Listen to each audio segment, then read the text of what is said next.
You understand? They deed the property straight from themselves to the trust that they have no interest in. You follow me? All right. And this is our trust. All the documents pertinent to the trust belong to us. They don't get not one thing that says they have anything to do with this box right here. We good? All right. On the slide there, it says that when does the sale process begin? The sale process for subject to begins when you talk on that phone. When you're going out, you're in the selling business then. Everybody follow me? You're in the business of sales. You're trying to sell these people on you. That's why you're not out there stomping around toilets and bathrooms and doing all the stuff that some of us do. I told you guys earlier, we don't have to do that. You don't have to beat people up. You know, guys, let me tell you something, how you get smooth with that stuff. When I go in the house, don't think I don't see the Kool-Aid stain.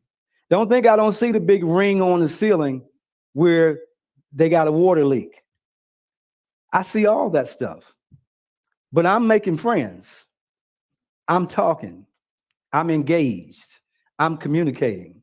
I'm trying to communicate the whole time. We're walking around the house. I want to be talking. We talking about everything. Don't, Lord help them if they say somebody in the military, because we going military all the way. All right. So I'm be talking about all my military experience. I'm talking about theirs. I'm listening to what they got to say. I'm engaged. I'm talking about their kids. Oh, where they go to school? What do you do with this one? How old is that? I got a grandson too. Well, hey, I'm trying to relate to them. Because like I told you earlier, people do business with who they like. And guys, when you get people on your side to the point that they want to be your friend, then you'll find out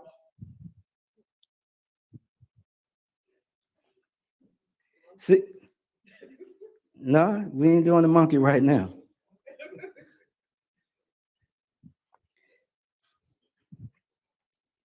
See, I want y'all to remember this. Whenever I'm working with a seller, see, some of you want to go in there and you got a hammer and a bat. That's how you trying to deal with the seller. You're trying to beat your way into there. You're trying to beat them down. See, when I'm engaged in, guys, I said, when I'm talking to a seller, I'm focused as if, is there slack in the rope? See, if you having to drag a seller around to make him do everything you're trying to do, you pulling him here, pulling him there. See, that's when you see, he may sign, you may get them to sign the contract. Because remember, when you're telling somebody that the mortgage is going to stay in their name, it already sounds crazy, right? So now you drag them through this process the whole time. You know, you're pulling constantly, tension in the rope, right? Now they went on and reluctantly signed the contract, right? You got a contract signed. You skipping, you got in the car, took off, smiling and grinning, and you 10 minutes down the road or the next morning, the phone rings. Mr. Robinson, me and my husband talked about this last night. We kind of, I don't know, we really want to do this. You done lost the deal. Deal's over, right? Because you didn't seal the deal because you dragged and pulled the whole time. See, guys, if you're doing this, I want you to remember this. If you don't remember nothing else in this workshop, when I'm working with sellers, I want slack in the rope. Keep it tight. I want slack in the rope.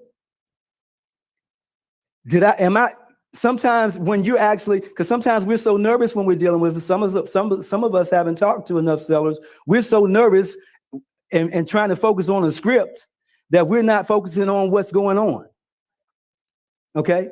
Phone scripts and the whole 9 yards. Guys, when you're doing phone scripts and talking to people, you listen. Whole thing to this process is listen. You listen, you listen, you listen, you listen. Ask a question and then listen. Ask a question, shut the heck up and listen. Most of the time we screw up because we're so busy looking at a script, trying to load up on questions that we're not listening. You didn't hear a word they say. You ask them a question and you're looking at the next darn question. You didn't hear nothing. If you shut the heck up and listen, you're going to find out some stuff They're going to tell you everything you need. They're going to tell you everything you need. Don't be afraid of quiet time and quiet space. See, some of us, you need to practice this stuff so that that this becomes second nature to you. You practice. If you're doing scripts, call people all over the United States and just start having conversations. Some of us are so nervous, like somebody going to jump through the phone and beat you upside the head. They can't do nothing. Practice your script and make it conversational. Don't have somebody feel like they're on the witness stand. You got somebody like you asking questions like they in court. Soon as they answer one question, and you did what then? And then you did what? Okay, you're trying to buy a house. You don't have to be doing all that stuff. I'm serious, you loading up on questions. I tell my clients sometimes, I said, you get so nervous about something that you don't need to be nervous about. This is what I want you to do. Ask a darn question, turn the darn paper over. So you can't even see your script anymore, because then that forces you to listen. You hear what I'm saying? God gave you 2 ears and 1 mouth. You should be doing twice as much listening as talking. You hear what I'm saying? You should be listening. They will tell you everything if you listen. Shut the heck up and get in the practice of listening. So you got slack in this. What you want to focus on is, while you're talking, am I pressing? Just ask yourself, pause for a second and just ask yourself, am I forcing this situation? What does this look like right now? I went to the Subject 2 workshop a few weeks ago, and right now, does it look like this rope is tight, or is the rope got slack in it? Is the rope tight, or is slack in the rope? Slack gets paid. Write that down. Slack gets paid. Slack gets paid. Because see, when I'm doing this, I want that seller to be so comfortable with me that they're coming to me. Y'all see what's going on? He's coming to me. He's coming to me. I'm not pulling him around. He's coming to me. I might be backing up. He's coming to me. You hear what I'm saying? And you can do that. So when you're signing a contract, this is a tip for you. Sometimes when you're signing contracts and you're dealing with people, we done went through everything. Thanks. We've gone through everything. We talked about how we're going to take the property. We talked about how much money they're going to get, how much money they're going to get at closing, when we're going to close. We're getting them excited. Let me tell you how you do something. Y'all going to learn something right here. You sitting there, kitchen table, or whatever you're doing for a contract, some of you, and you're sitting there with Miss Brown and Mr. Brown, and you getting them all nice and excited. Good. You getting them all nice and excited. And so, so when you say y'all moving to Florida, oh man, what part of Florida are you going to? Who's down there? I'm still engaging them while we're signing. You see what's going on? Still trying to keep that conversation. I want them to be happy. And I know you're glad to get this behind you. So let's see, you guys are going to get $115,000. Okay. And you're going to get 55. We're going to catch up these back payments, and you're going to get $5,000 at the day of closing. So I'm talking about all the good. Then I'm going to bring up that the loan is staying in your name. See, I got them all excited. I built up all the excitement first. Now I'm talking about this loan is actually going to be in your name. See, they ready to skirt over that part now. Okay. Then we're still going through the contract, right? They're still happy. Everything's going on. Maybe I had to stop and explain what Subject 2 is, draw them a little illustration. We're going to make payments. I'm going to guarantee you we make all the payments and all that good stuff. And then, guys, I'm going to sit there, and I got them rolling, and I'm going to flip the script. This will get you more contracts, particularly when you're messing with a flaky seller. You're sitting there, they're going, everything's going good, and you stop in the middle of getting ready to sign. How old did you say the roof was? Now, you know, the first day you came out to the house 2 weeks ago that it needed a new roof. Remember all those things that we talked about earlier? The stain in the house, the stain in the ceiling. The Kool-Aid on the carpet. Now I'm getting ready to start talking. I'm getting ready to start what y'all say. I'm getting ready to start tripping. Okay. So we're talking about this contract. And so now, just as they think everything's getting ready to get signed, I said, Miss Brown, you said the roof is this the original roof or was it replaced? I forgot, I didn't even look. Now I'm gonna get up, I'm gonna walk outside, and if you look, I gotta look at the roof because of the picture of the roof, guys. You gotta walk and you gotta keep going back. So now I'm walking back, I'm looking at the roof. I already know it needs a new roof, right? Now I'm looking at it, just stand out there. Now you can stand out there. Looking at the roof. Now I go on in, like, okay, I guess we just have to deal with that. And then sit back down. Was that water heater, was it in the garage or was it in the basement? The water heater that you saw was leaking earlier. So now I'm gonna go out here and I'm looking at the water heater. And I'm gonna blow it off and come on back in. And I'm gonna go ahead and sign and shake hands and do whatever. Maybe I gave him a little earnest money deposit, something small or whatever. And now I'm on my way out the house. See, when I hit that bottom step and while I'm backing up in the driveway, the husband and wife having a different conversation. Whew. I thought he was trying to back out. See the difference? See the difference? I call that sealing the deal. See, I first, you chasing them. When I leave, I want them chasing me. Y'all,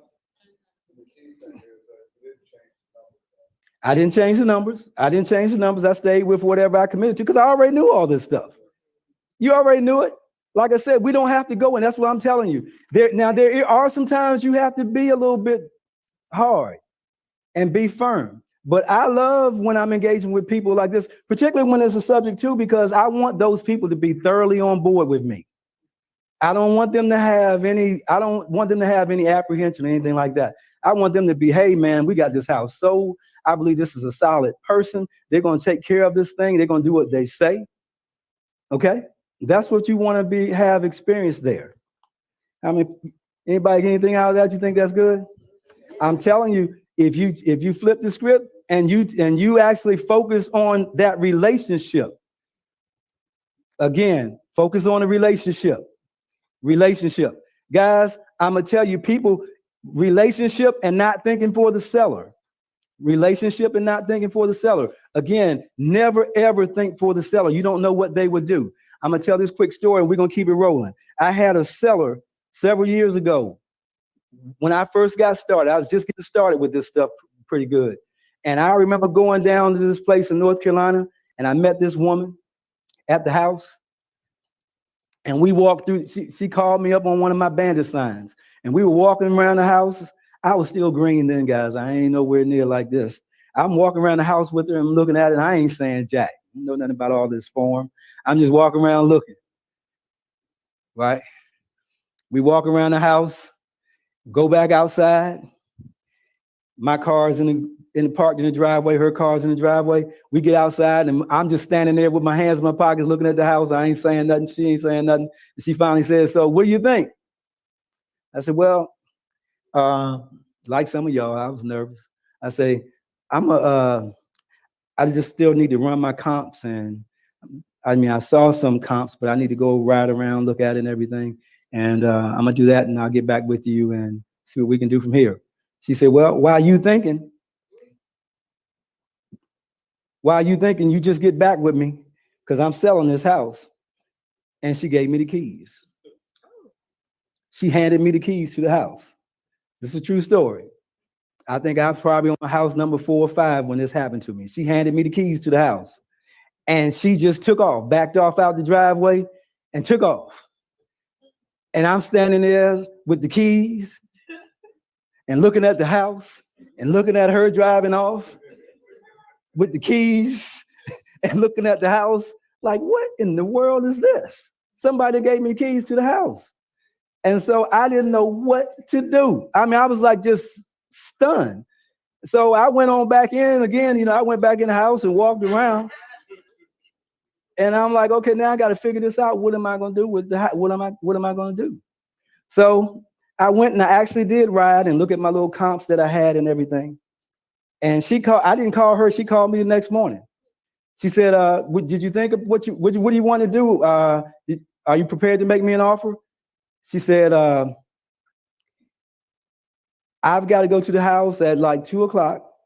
And if you want to meet me down there and we can talk about it, that'd be great. So I met her down there at 2:00 in the afternoon. Still didn't have no offer, really. I didn't know what I wanted to do. And I got down there and I said, she said, so what do you want? What's your offer? I said, well, I'm waiting actually on one comp to come back because I'm trying to make sure it's the same thing. She said, you can do what you want to. I'm prepared to sell this house. She said, I need $200. Listen, look at y'all. She said, I need $200. The house was about $125,000 house. She said, I need $200. I said, $200? I started laughing. Y'all hear what I'm saying? This is a real story. I started laughing. She said, $200. I started laughing. I really started laughing. Wow. And she did not crack a smile. She was serious. And she said, $200. And I said, okay, all right. Yeah, okay. And she said, let me tell you something. My ex-husband gave me hell over this house. She said, I came home about 2.5 years ago and caught him in this house doing something he had no business. And she said, he has fought me for everything during this divorce. And she said, I don't even want the darn house. She said, I just want to get the house I wanted to get the house in divorce and be able to sell it so he can see I just practically gave it away. So I said all that to tell you, you never know what people will do. And so I was still sitting there crazy because I didn't even know how to do a $200 contract on $120,000 house. And so I put the contract together and I actually went and talked to my attorney. I did. I talked to my attorney and I told him what was going on. And he said, well, Tony, what I would suggest is that we give her some, I know what you want. I know you could do this, but I suggest to make this thing more official and make this thing more legitimate, that we give her some reasonable compensation for the house. So what would you think is reasonable? I said, huh? was reasonable. I mean, so I gave her $30,000. I gave her $30,000. But the point of that whole thing is to just tell you, don't think for the seller. You never know what's going on. That lady handed me the keys and drove off into the sunset that day. And in this business, you will find, guys, that people's pain or whatever that reason they have, I'm telling you, they will do some crazy stuff. All right, so here's some advertising you might do for these subject twos.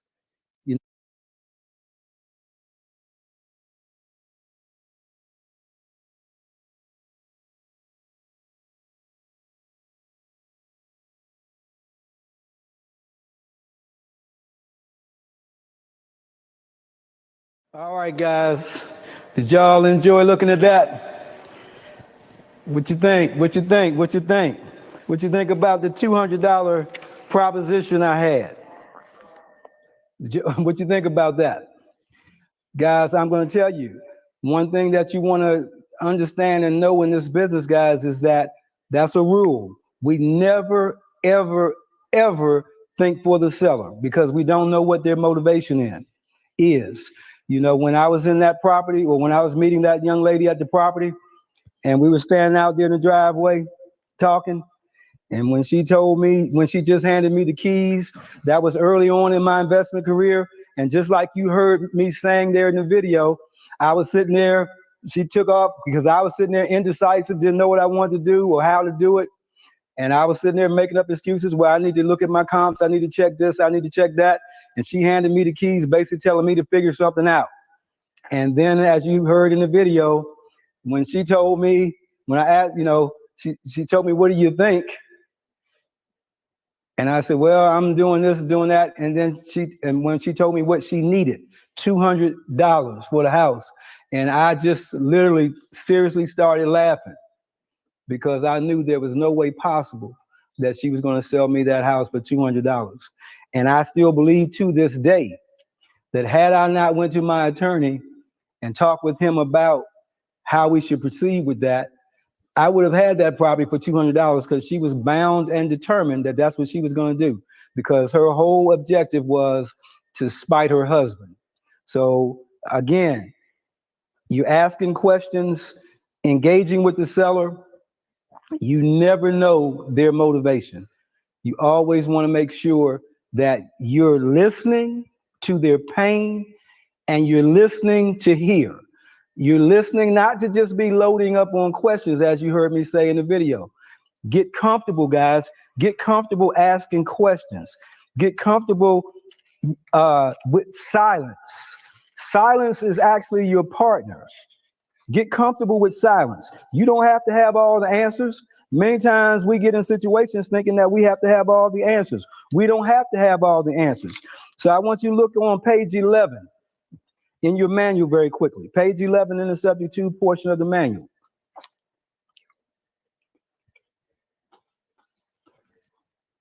Page 11.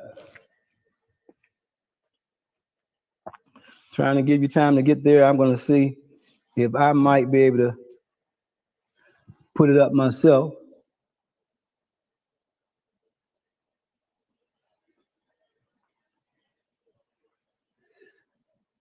Let's see.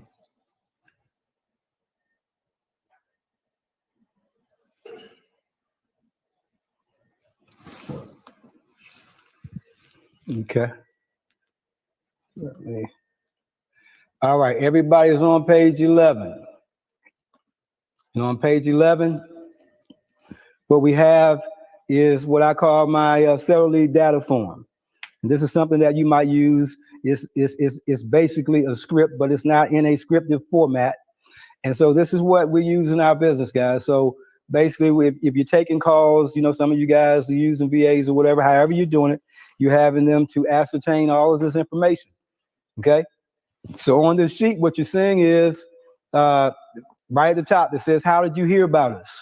Okay, because why are we asking that question? We're asking that question because we want to know what's working. We want to know what marketing is working. What's working? Why are these people calling us? Okay, you're going to get the date, that, you know, all the self-explanatory information there. You're going to get the date. You're going to get the owner's names, everybody that's on the deed, who's on title, how much equity you figured out is in the house. And then we're going to figure out the seller's motivation. On a scale of 1 to 10, you're going to gauge their motivation. Is this seller, you know, if you talk to a seller and you ask the seller, so how quickly are you, how soon are you looking to sell? Probably in 6 months, you know, probably sometime in a year. I'm not sure just yet. They're not extremely motivated right now. Okay. But you're trying to find that out. All right. You're going to establish again, like I said, who's on title. If they're delinquent, what's the reason for their delinquency? Are they in bankruptcy, or have they been in bankruptcy? All right. And I'm going to talk about, while I see the bankruptcy on this form, I'm going to speak to bankruptcy just a second. That's also one of the detriments of subject to sometimes, guys, is that these people, you will buy the property and years later, they'll go file bankruptcy. Okay. See, everybody don't tell you this because they ain't been in business long enough to experience stuff. Just can't talk about what you don't know. I'm talking from experience. So when you're trying to listen to some of these folks out here trying to teach subject to, and they've done 3 subject to deals, they don't know about this because they haven't experienced it yet. So what I'm trying to tell you is that sometimes your seller, 3, 4, 5 years later, however long, may go file bankruptcy.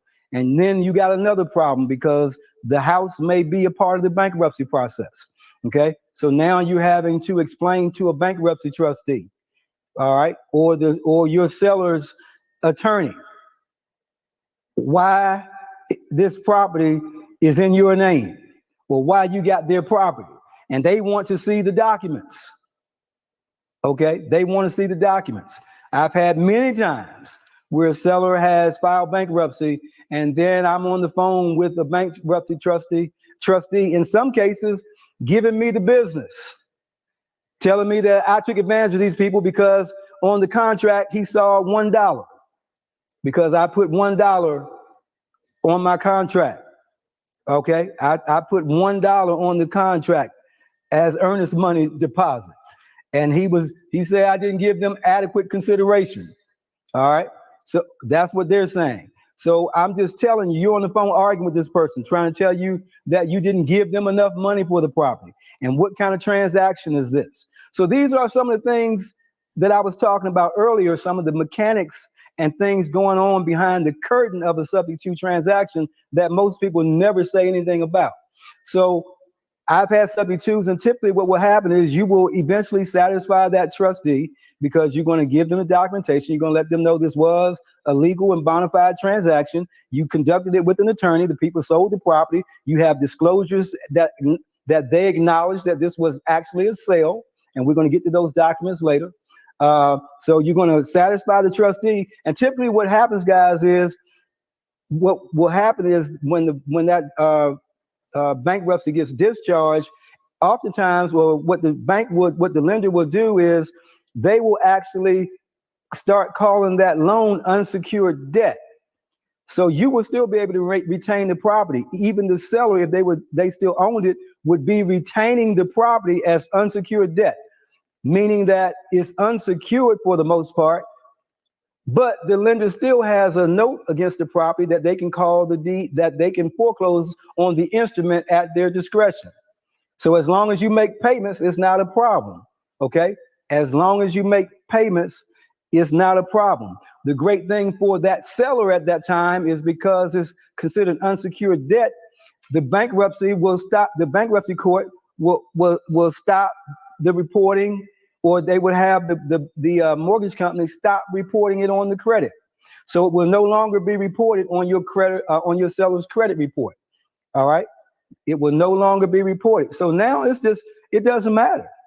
They don't have any interest in the property really anymore. So sometimes bankruptcy can be a sweet thing. Now, if they just sold you the property this month and then they go file bankruptcy 6 months from now, and some bankruptcy court determines or thinks that there was some equity in that property, then it could be a problem. So that's why it may be advantageous for you to talk to your seller while you're talking to them and kind of find out if or not, if they're planning on filing a bankruptcy. You know, you guys aren't planning on trying to file a bankruptcy or something like that, are you? No, I'm not trying to file a bankruptcy. You might just kind of say it in just to see where they're at and what they're thinking. The other thing that you got out of what I was talking about earlier as well, I'm just going to stay here for a second. I talked about loading up on the questions while we're still on this seller data sheet. Loading up on questions. Don't load up on questions, guys. I know oftentimes we get nervous because, you know, we're all nervous and bent up and tired, you know, all anxious because we know we're trying to get a deal and, you know, we're afraid. You know, you're talking to somebody on the phone. What can they do? You know, worst case scenario, they get mad at you. You hang up the phone. You never met them. They don't know you from Adam. So if you're uncomfortable making calls, then what I usually tell people is just get on the phone, pick up some for sale by owners. If you don't want to mess up leads in your immediate area, pick up the phone and go on Google and start dialing for sale by owners in another state. And just practice. Hey, I was calling about your house you have on for sale by owner, and can you tell me a little bit about the home? And just just continue practicing, practice. The other suggestion I'm going to give to you guys is that if you go out to a property and we're talking about form, you're trying to connect in some area. While I always tell sellers, basically I'm grading them as they're grading me. Okay. And a part of that process is when I'm grading, basically, if I'm sitting there with the seller and they're asking me, well, so I said, Miss Jones, we're sitting there talking about the transaction. Miss Jones, so what did you expect for me to do? So what were you expecting for us to be able to do for you today? Now, you guys will say, that's the dumbest darn question I ever heard. What do you expect for me to do? What did you expect for us to be able to do for you today? Of course, they're going to say, what? Buy my house. Hopefully, right? Well, hopefully that's what we're able to do here. So I'm prepared to spend as much time as necessary to see if we can come to something that will be an actual win-win for the both of us. Okay? Because what first thing I want to do first and foremost is I'm going to be as completely honest and upfront with you as I possibly can. But we have to have a realization that this has to work for you, and I acknowledge that, but it also has to work for me. And if it doesn't work for either of us, we don't do it, and we'll just leave here as friends, and maybe I can help you somewhere down the road sell your property. You see how that went? Okay, because I want them to drop their guard. I don't want them to see sometimes, guys, we so daggone thirsty. You salivating because you're trying to get a deal that you make the seller run from you in how you're coming across because you're so anxious to get the deal. I'm usually there talking to a seller. Of course, I'm in a different spot now for sure, but I'm talking to a seller. Basically, you convince me why I need to buy this house because I need another house like I need a hole in my head. That's my attitude. I need another house like I need a hole in my head. All right. And typically what I'm saying, just the same language of what I'm doing here. Hey, Mr. Seller, basically now I'm going to throw some things out at you, because I think that we can do some things creatively here that might be a win-win for both of us. And I may throw some things out at you that you're not going to like. And I would appreciate if you just be honest with me because I'm definitely going to be honest with you. And so what we can do is we can treat this like grade school. If I throw something out that you don't like, then you can tell me, Tony, that's an F. And I'm fine with that. All right. If I throw something out at you and you say that's a C or B plus, that's fine too. All right. And by the same token, I'm grading you. All right. Can we agree to something like that? See, I'm trying to warm it up and make it fun. I'm trying to be engaging, guys, with these folks. All right. Non-pressure, non-threatening. Now, there's come some time where you may have to put the screws a little bit, and there's nothing wrong with that too. But when I'm doing a subject to transaction, it's my goal to get that transaction, and I want them to be on board with me totally, because I don't want them flaking out in 4 weeks and they got seller's remorse. I don't want them flaking out about what the heck have I done. I want them to be comfortable with that, okay? I want them to be comfortable. So once again, just a second. Once again, and we'll move. There. I got a little help. Just hold that. It doesn't matter what. All right. So he's there. You saw the rope. Back up just a little bit more.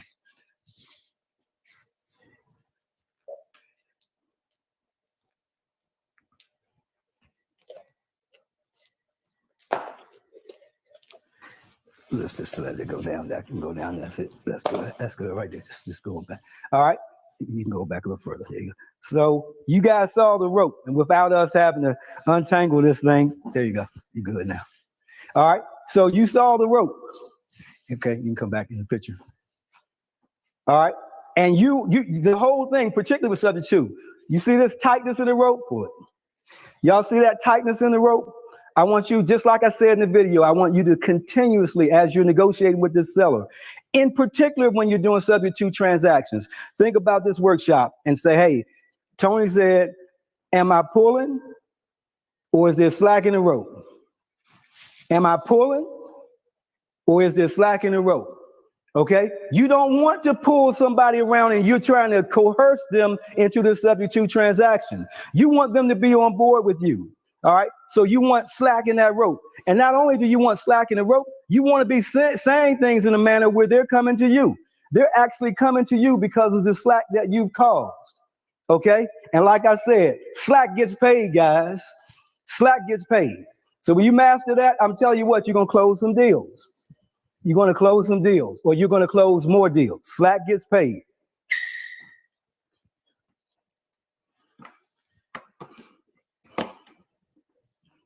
All right, so let's go back to the form.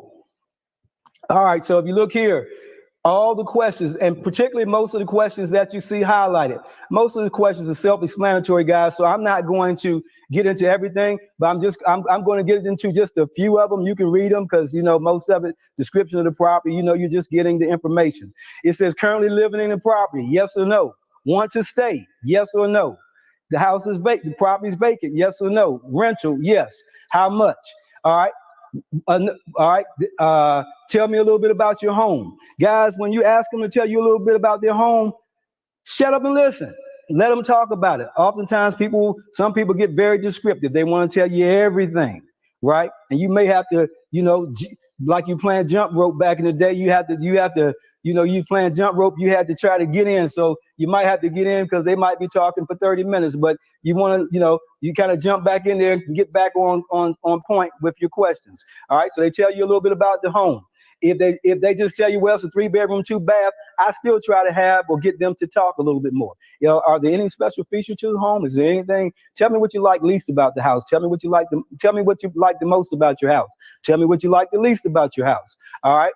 And then they're giving you all this information. Now, if you go down, and Dave, you can put me back in the bottom part. If you go down and you're looking at the sheet and it says finding their motivation, guys, I want you to do this just like what it says. This sounds like or you can do you make your own script, you make it you. It says, this sounds like a wonderful property. Why would you ever consider selling it? Man, that sounds, you've listened to them talking about their house. That's why you try to get them talking. You want them to be telling you all about how good their house is. And then you say, wow, man, that sounds like a wonderful home. Why would you ever want to sell that? You really want to sell? Well, we're getting a divorce. Well, we're moving out of town. Well, whatever it is. Okay. So now you're seeing what's going on. All right. What else have you done to handle the situation? All right. You're trying to find out whether they've tried to list it before or whatever it is that they may be doing. Okay. So you're trying to get that motivation established. All right. And so now we're going to keep on going. How quickly are you looking to sell the property? Within a year? I have another tape. I don't know whether we'll play it. We'll see how time goes, where I'm actually working with someone on a call where actually you can hear the seller getting mad at me because I'm asking him these questions. There's a purpose and plan and reason behind these questions, guys. These questions aren't arbitrary. If you're asking somebody how quickly are you looking to sell, you're trying to find out whether they're trying to sell right now or they're just kicking tires right now. All right, because I asked this gentleman, how quickly are you looking to sell? He said, basically, didn't I call you? Well, that doesn't mean nothing. Oftentimes people call us. All right, so you're asking it. Sometimes, guys, you want to make people actually feel and say their pain. You want to make them feel and actually say their pain. What you want to do is make them state the obvious. So you're stating the obvious. Okay, I might say, hey, well, you know, I know this property been sitting vacant, but look, at least you're fortunate enough to be able to make the payments on it. What did I just say? Okay, now they got to think about, I ain't fortunate to be paying for an empty house. I need to get rid of this thing, right? So I'm making them answer things like that. So next question, what are you looking to sell the property for? They're going to tell you. Is that price flexible? You're going to get a yes or no. Well, how did you come up with that number? How did you establish that number? Well, the property across the street, you know, they sold for $145 and one down the street sold for about $150 about 3 months ago. All right. So they're going to tell you that. If I can offer you cash and close quickly, what's the best you can do? Now, we were able to do this, Ms. Jones, and we were able to close quickly, maybe like say because, you know, we're cash buyers. If we could do this and close like within the next 7 to 10 days, what's the best you could do? And they'll tell you the price. Maybe they didn't change the number at all, or maybe they changed the number by $2,000 or $3,000. And you say, is that really the best you could do? That's really your best? Okay. All right. If the property didn't sell, what would you do? Would you rent it? I want y'all to look at me. Come on up here now, Dave, because I'm going to stay right there for a second. That's a great question. Do not skip that question when you're talking to sellers. Don't ever skip that question, guys, because that right there is what I call, you put an asterisk beside that, because that's your gold mine. That is your gold mine. And you answer that question as if you're going to be surprised if they say yes, that they're going to consider renting.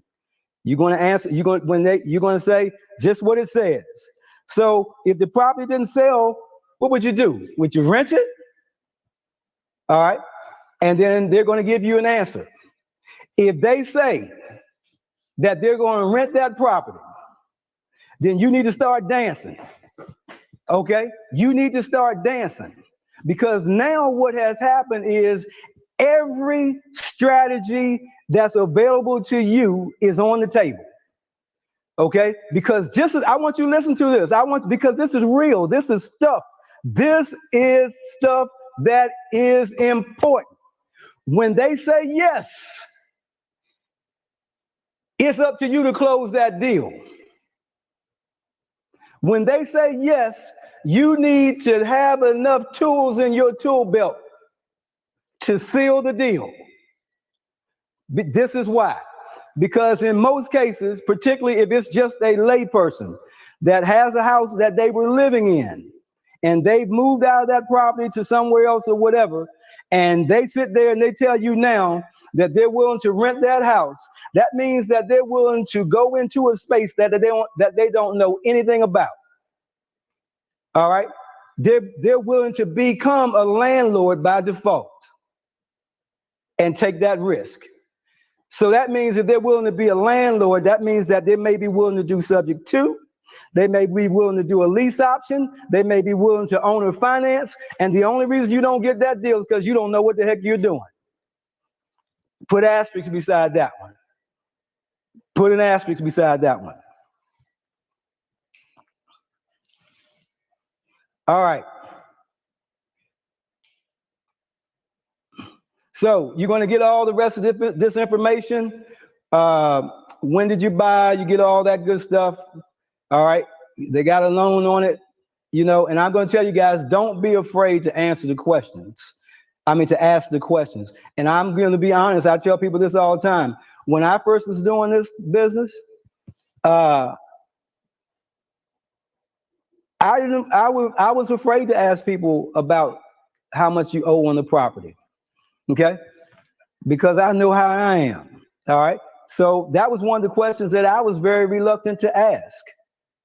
I wouldn't ask, how much. I said, so tell me a little bit about the house. So do you have a mortgage on it? Okay.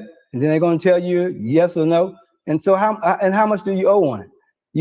I was scared to ask that question because I felt like that was none of my business. Somebody wants to sell you something. It's none of your business what I owe. I'm telling you what I want. What I'm selling it for, because that was my mentality.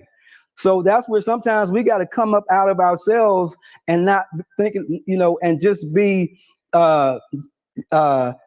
open to something else, okay? And not let our self-imposed limitations and the way we think and our paradigms keep us from being all we can be and keep us from doing things that we need to do. Because like I said, I was reluctant to ask that question because I felt like personally it was none of my business. So I didn't want to ask the question because I know how I felt about it. But it is your business. You want to know what they owe.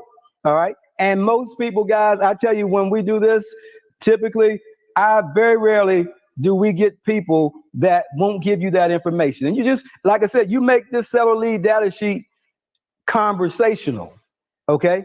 So when you say it, so do you have a mortgage on it? Do you owe it? So do you have a mortgage on it? Do you owe it free and clear? No, I have a mortgage on it. So So tell me a little bit about what do you owe on it? What does that look like? And they tell you, all right? And then you get the rest of the data, all right? So let's move on through it. You're going to get the mortgage company, all that good stuff. You're going to get all the account information as much as you can if they're willing to give it to you. And you may not get all this stuff. You know, you may get some of this stuff as you go to the house because all this stuff won't be relevant. Getting the ballpark amount for the mortgage and all that stuff. You can get this kind of stuff on the phone. The rest of the stuff you may do at the property. All right. You're going to go down and find out whether or not they're in default. If they are, you know, so are you? So tell me a little bit. Are you current on your payments or a little bit behind? You know, and that's how you say it. You know, like you ain't trying to make them feel bad. You know, or you're a little bit behind. No, we're current. You know, or no, we're behind. We just, you know, right now this is going to be 3 months. Okay, they're going to tell you whatever it is. You're going to ask them whether or not there's been a foreclosure process started in the process or not. Okay, and the estimated date, or you're going to find out what the foreclosure sale date is. Property taxes, you know, a lot of this stuff, guys, you know, we have the equipment.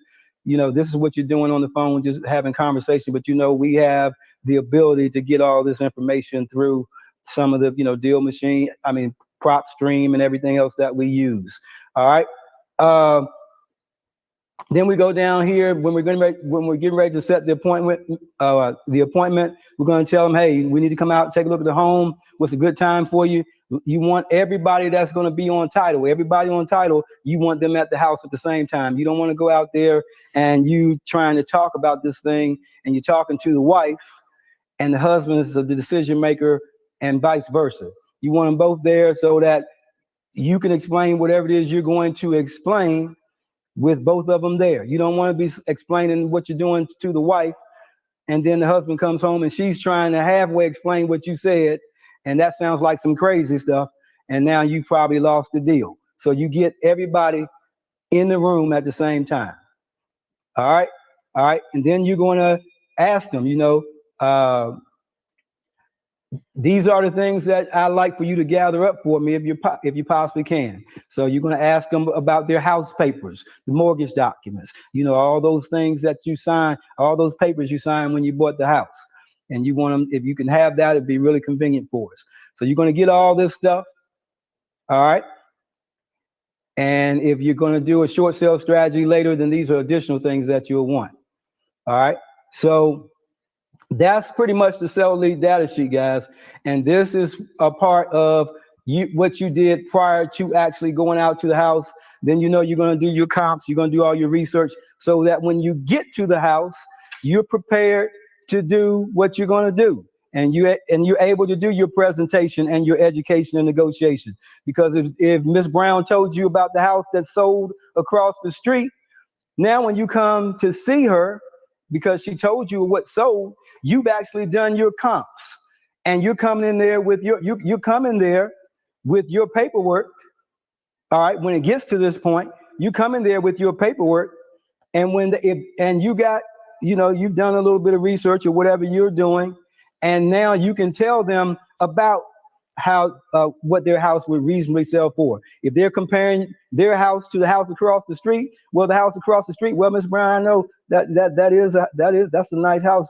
As a matter of fact, here goes, you know, we actually pulled that house up, and it actually has granite countertops, and it has ceramic tile, has all new appliances, XYZ and XYZ. Now, if they don't have that in their house, they know they're not getting the same price. Okay, so the other thing, and this is just a few tidbits when you're doing this stuff, guys, is that always maintain your credibility. Maintain your credibility. You know, I know investors like to go to a house. You went and looked up all the lowest comps you could find. All right. And that's what you're trying to show the seller. You know, if I'm going to show them something, I'm going to show them some high comps and I'm going to show them some low comps, because believe me, guys, every seller pretty much knows what every house in their neighborhood sold for. All right. You know that if somebody is listing a house in their neighborhood, if someone lists a house in a neighborhood, if the realtor puts flyers in a box out front All the flyers are going to be gone in the first 48 hours. And the majority of them are going to be the neighbors, because all the nosy neighbors are going to go see what that person is trying to sell their house for. Okay. So just remember that. So you don't want to lose your credibility. You don't want to make them think that, automatically, like I said, they have a guard up against us anyway. So we've created this atmosphere where we're making friends, and we've done all that good stuff. You guys saw in the video where I actually was talking about that at some point in time, you're going to introduce the subject to concept. And typically what I'm doing is I'm gathering momentum for it. As you saw illustrated in the video, I'm going to talk about all the things I know that we've already agreed to and get them happy. So you're moving to Florida, right? Yo, when you guys ready? So how soon are you going to move? Just as soon as we can get this house sold. Oh, great. Because we're going to have this done in the next, probably, I'm going to get this to the attorney. We'll probably have this closed next 7 to 10 days. Great. So, and then we're going on. And so the price is this, we agreed to the price and you're happy with that. We're going all through everything they're happy about. We're going to close this in the next 10 days or whatever it is. You're building up all this momentum so that they're seeing themselves being relieved of this anchor. And then that's when you're going to sit there and you've got them coming to you now. All right. Remember, this sounds like a crazy transaction anyway. So you want them coming to you. And now you're telling them, now the way we're going to do this is basically we're going to take over, we're going to take your property, and actually we're going to be doing this subject to existing financing. And so basically pretty much what we're going to be doing is we're going to ensure that these underlying payments, that your payments are made. All right. So you're getting them to, and they may ask you what that looks like. Well, basically what it is that we're going to come in and we're going to guarantee your payments on a monthly basis. So, and we guarantee those for as long as we actually have ownership over your property. And, we can even sign documents to that effect. And so, and if they ask you questions about how and why, you'll answer their questions honestly, guys, but don't try to get so technical with them. All right. Don't get all technical. All right.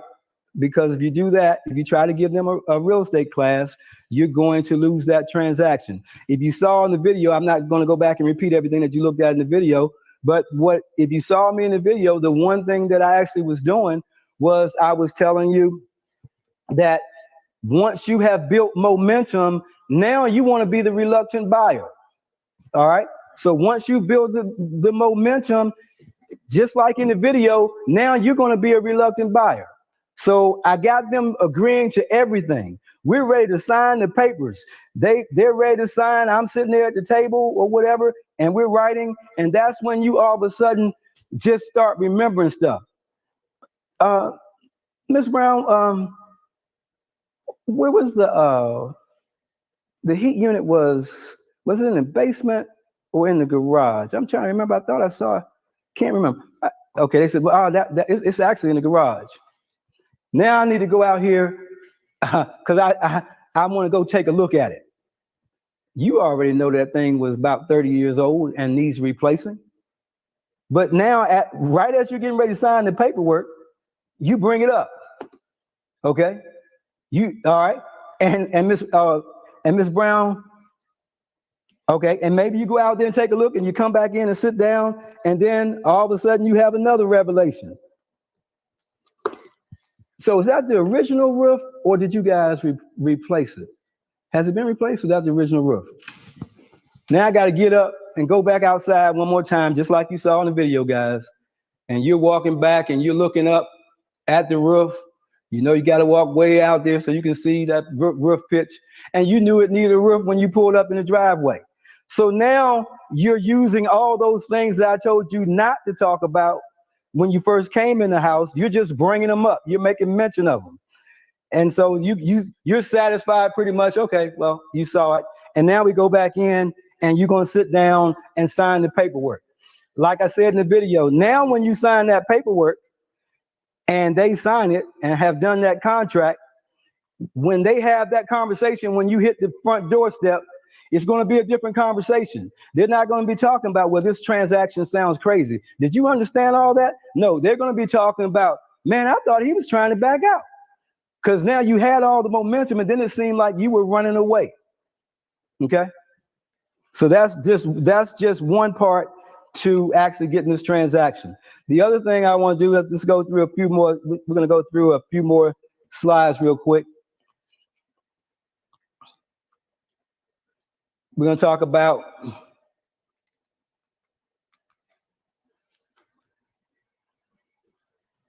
get back to slide presentation. Or do I need to click out? Okay, there. Yeah, you got to click out. It won't let me get, okay. All right. Okay. All right. So, all right. How do we find these people? Okay. This is some advertising you might be looking at. Might be some advertising on the website. Okay. A lot of times, guys, if you're using something like PropStream or something like that, that one good venue to tap into for subject to properties is if you're looking for properties to take subject to, is to actually go and look for those properties in an age group that is where the properties are maybe no more than 8 or 9 years old. So from about, say, 5 to 9, 10 years old, maybe max. So 5 to 10 years old. Why did you say that, Tony? 5 to 10 years old. If you market specifically to those properties, all right, in particular neighborhoods that maybe nice houses and nice areas are always sell. Oftentimes, guys, these people don't feel like they have enough equity in their home. Oftentimes, they think that, well, I would love to move, but if I move, by the time I pay a realtor or whatever, this is not even going to be worth my while. So they're not even looking or even think they have the ability to sell. So this is where if you're advertising, Craigslist or whatever you do, whatever venues you're using, I'm not going to get into all the venues and just tell you about where to market. But if you're marketing signs, if you're marketing target mail with the direct mailings or whatever, you're trying to find those people within that criteria that I gave you. Okay, if you're running ads or whatever, I show homeowners with little equity how to sell their house and get out from underneath their payments. Full price paid for your house, whatever it is, right? No equity, no problem. You want to get these people to where they think they might have a chance to sell on their home. All right. And then, all right, what do? This is one of the questions we get oftentimes. All right. We get questions because when you buy the property subject to, they want to know, you got people asking you, so what you going to do with the house? Well, what do you actually do? Well, we're actually a service company. We're a real estate service company that helps you sell your house. And typically, oftentimes, we can buy your house in some cases in less than 7 days, in 7 days or less. All right. And you ain't got to get all technical with that stuff. All right. And one thing, guys, people like to ask you, and this is, you need to write this one down for sure. Because if you are marketing properties, all right, if you go out there and the person asks you what you're going to do with the house, I want you to listen real closely to this. If you know that you're going to buy that house and you're going to probably lease option it, or you're going to, whatever you're going to do with it, you want to make it a little bit more difficult than what it appears to your seller. Listen to what I'm saying. Oftentimes, guys, what happens is you go in there, they say, so tell me a little bit about what you're going to do with our house. Well, what we're going to do is we're going to put a rent to own sign in the yard because we went to the Tony Robinson workshop. And so we're going to put a rent to own sign in the yard and see if we can't get somebody that wants to buy it from us, right? So you just told them that. So they tell you, so you sit there with them at the table, they tell you, let them think about it overnight or whatever, and they'll get back with you tomorrow, and they don't call you tomorrow, right? And you go by their house, and they got a rent to own sign in the yard, all right? Because you told them how to put a rent to own sign in the yard. It sounded simple, right? So you just told them what to do. There's ain't no need of me fooling with you. I think I could do that. I'll do a rent to own. So this is what we do, all right? We tell them, and this is the exact language. We work with several major companies in our market and assist them with employees transitioning into the area. We put them in our houses and they refinance them in a year or two. All right. So we have insight, okay, and we have aligned ourselves with several local industry and manufacturers to help them with their inbound transition in personnel. What did you just do? You just eliminated them. They don't have a relationship with anybody. Okay, so you just eliminated them. they don't know how to do that. Okay, so now we can move on to the next step. All right. Now, another thing, guys, I tell you is I call it the 1/3 rule. 1/3 rule. All right. 1/3 rule says that basically you're gonna have 1/3 of your sellers that are so motivated that you can't hardly even screw it up. Okay, they're just that motivated. If you screw it up, it's not a problem. All right. 1/3 have already made up their mind. Those person you are, they're probably not, if they don't want to do business with you, they're not going to do business with you. Period. And then that last third, that's the group, guys, that is going to be the determining factor as to how successful you are in this business. When you can deal with those individuals right there. Okay? Because what ultimately, Dave, you go back to me. Ultimately, guys, what it boils down to is that people do business with who they like. People do business with who they like. That's why it's important when we start talking about form. You're trying to get those people to like you.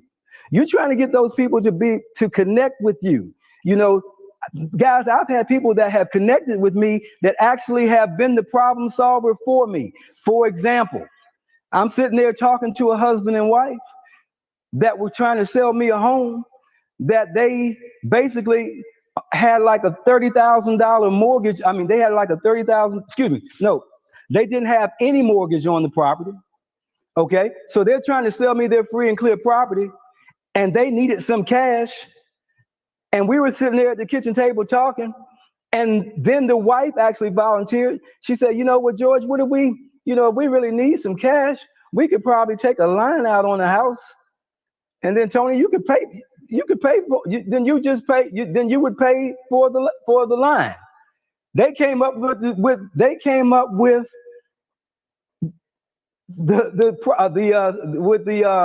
correct solution to the problem, or a solution to the problem for me, because they were trying to help me. You know, people will, if people connect with you guys, people want to help you. You can be as polished, guys. Now you know that I can walk in there and get just as smooth as I want to get. I can walk in there and be totally smooth and walk out there with no contract whatsoever. I can walk in there as professional as you want to be, have the answer to all the questions, polish, sales pitch, everything going just fine. And they say, you know, I ain't like him. Okay. But you walked in there right behind me and you got the deal because they liked you. They just liked you. And ain't nothing wrong with that. Ain't no reason for me to get mad. I can talk about ain't nobody bad like me all I want to. I ain't get the deal. They liked you. And there's nothing wrong with that. You've seen me, you've probably seen sometimes, guys, sometimes we want to be so over professional and overcomplicate things. If you've seen me, maybe you've seen me do this, I have actually sat there at the table with someone with the contract. And we're sitting there at the table trying to do the numbers, and I have the calculator calculating. Mess up. Doggone it. Oh. Mess up some more. To the extent that the person actually grabs the calculator from me and sits there and starts to calculate for me. And I'm sitting there just as nice, smiling, right? Because you know what? In that situation, I needed to be dumb, and dumb gets paid. I don't have a problem. You can call me looking crazy and saying, you know, whatever you want to say, but I walked away with a contract, okay? Because sometimes you're matching your seller, or you're matching a situation. You may want a seller that feels like they're very sophisticated to feel like they're better than you. I don't have a problem with you feeling like you're better than me. No problem at all. I'm trying to get the deal. Okay, you're sitting there trying to be just as sophisticated as they are and walk away with no contract. So, like I said, guys, you work with your seller to get the transaction done. And like I said, the more you use that form, the more you're going to be able to create an atmosphere where you're able to close more deals. All right. All right. Like I said earlier, people do everything they do it for two reasons: to avoid pain and gain pleasure. All right. So when people get in painful situations, hey, this Tony Robbins said that. Tony Robbins actually said this: people will always do more to avoid pain. And so again, we have to realize that we are problem solvers, and we have to become proficient at solving